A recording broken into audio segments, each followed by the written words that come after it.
તો આ ભુજ બચાવો અભિયાનને કઈ રીતના આગળ વધારવું છે એ વિશે આજે વાત કરશું. મારા ભાગ એ છે કે હું આ ભુજ બચાવો અભિયાન શું છે એના વિશે વાત કરું.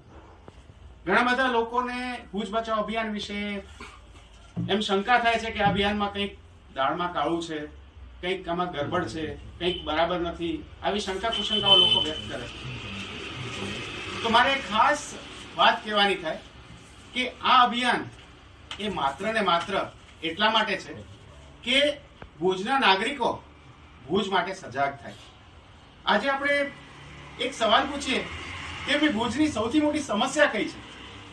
કોઈ કહેશે ભુજમાં આટલી બધી ગટર ઉભરાય છે, કોઈ કહેશે કે ભુજમાં આટલો બધો કચરો છે, કોઈ કહેશે કે ભુજની અંદર રસ્તા બહુ ખરાબ છે, કોઈ કહેશે કે ગંદકી છે, ઉકરડા છે, સફાઈ થતી નથી, કોઈ કહેશે પાણી ડોળું આવે છે, ખરાબ આવે છે.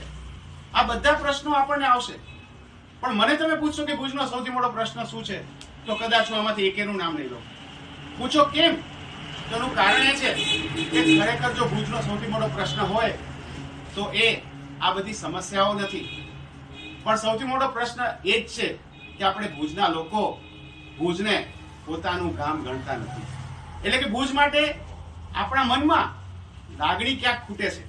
આપણો સૌથી મોટો પ્રશ્ન એ છે કે આપણે ભુજની વ્યવસ્થા માટે નિરાશ થઈ ચૂક્યા છીએ કે ભાઈ ભુજને આવું છે તો ભલે હતું, આપણે શું ફેર પડે છે, પાંખ કે પાંખી પૂરો.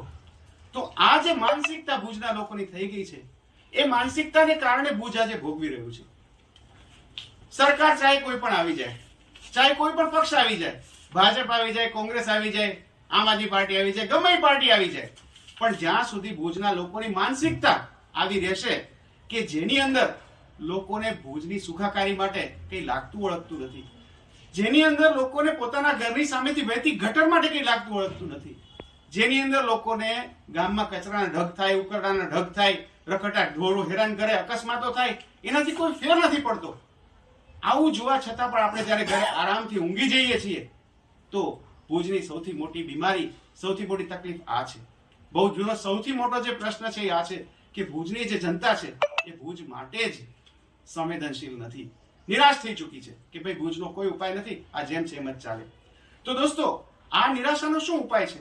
તો ઉપાય માત્ર એક જ છે કે આપણે સૌ ભુજના નાગરિકો ભેગા થઈએ, આપણી આ સમસ્યાઓને આપણે ધ્યાને લઈએ અને આ સમસ્યાનો શું ઉકેલ છે એ ઉકેલ તરફ આગળ વધીએ.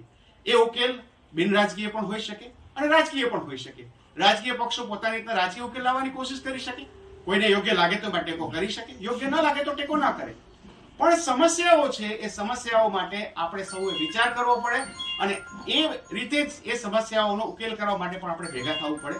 તો આટલો પ્રવેશ આપ્યા પછી હું આપ સૌને વિનંતી કરીશ કે આપ પણ ભુજ બચાવો અભિયાન વિશે આપના વિચારો રાખો. Thank you so much. તો હું હવે રાજેશભાઈને વિનંતી કરું છું કે